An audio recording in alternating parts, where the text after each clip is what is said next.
नमस्कार, तुम्ही पाहत आहात महाराष्ट्र लाईव्ह अपडेट। आज आम्ही तुम्हाला नेपाळमधून समोर आलेल्या एका अतिशय गंभीर आणि धक्कादायक परिस्थितीबाबत सविस्तर माहिती देणार आहोत। सध्या नेपाळमध्ये राजकीय अस्थिरता, हिंसाचार आणि प्रशासनावर मोठ्या प्रमाणावर दबाव निर्माण झालाय। ही परिस्थिती इतकी गंभीर झाली आहे की भारताने देखील सीमांवर सुरक्षा वाढवत अलर्ट जारी केलाय। नेपाळमध्ये अडकलेल्या भारतीय पर्यटकांसाठी विशेष मदत व्यवस्था तयार करण्याची प्रक्रिया सुरू आहे। नेपाळ सरकारने सोशल मीडियावर बंदी घातल्यावर संतप्त नागरिकांनी देशभर आंदोलन सुरू केले।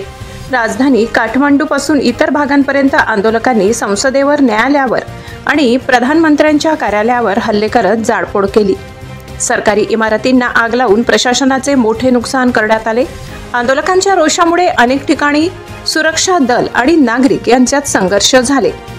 फक्त सरकारी इमारतीच नाही तर काही मंत्र्यांच्या घरांवरही थेट हल्ले झाले। मंत्र्यांना घराबाहेर खेचून बेदम मारहाण करण्यात आली आणि त्यांच्या घरांनाही आग लावण्यात आली। त्यामुळे मंत्र्यांनी आपल्या पदाचा राजीनामा दिल्याच्या घटना समोर आल्या आहेत। देशभरात भीती आणि गोंधळाचे वातावरण निर्माण झाले आहे। या सगळ्या पार्श्वभूमीवर परिस्थिती अधिक गंभीर झाली जेव्हा रामेछाप तुरुंगातील कैद्यांनी पळून जाण्याचा प्रयत्न केला। लष्कराने त्यांना अडवण्याचा प्रयत्न केला असता गोळीबार करण्यात आला। या गोळीबारात 2 कैद्यांचा मृत्यू झाला असून 10 कैदी जखमी झाले आहेत। प्रशासनावर अतिरिक्त तणाव निर्माण झाला असून तुरुंगातून पळून गेलेल्या कैद्यांचा शोध घेण्यासाठी मोठ्या प्रमाणावर शोध मोहीम सुरू आहे। दरम्यान काठमांडू विमानतळावर लष्कराने ताबा घेतला असून ये जा करणाऱ्या विमानसेवा प्रभावित झाल्या।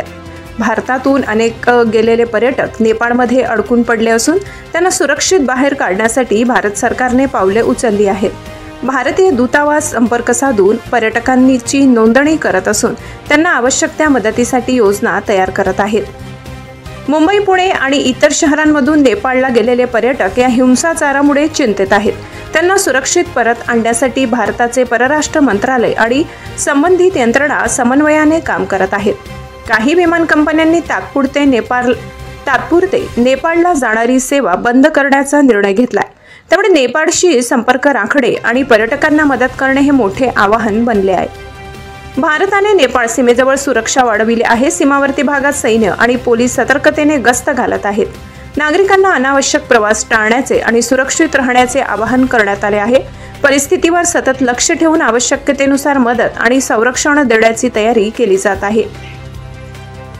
याशिवाय काठमांडू तुरुंगातून पळून गेलेल्या एका बांगलादेशी कैद्याला भारताच्या सीमा सुरक्षा दलाने पकडल्याची माहिती मिळाली आहे। सोन्याच्या तस्करीच्या आरोपाखाली त्याला नेपाळमध्ये 5 वर्षाची शिक्षा झाली होती।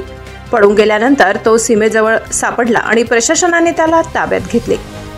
नेपाळमध्ये सुरू असलेल्या या हिंसाचारामागे चीनचा हात असल्याचा आरोप काही माध्यमांमध्ये आणि विश्लेषकांकडून केला जात आहे। राजकीय अस्थिरता निर्माण करून दबाव वाढवण्याचा प्रयत्न असल्याची चर्चा रंगली आहे, मात्र याबाबत अधिकृत पुष्टी मिळालेली नाही।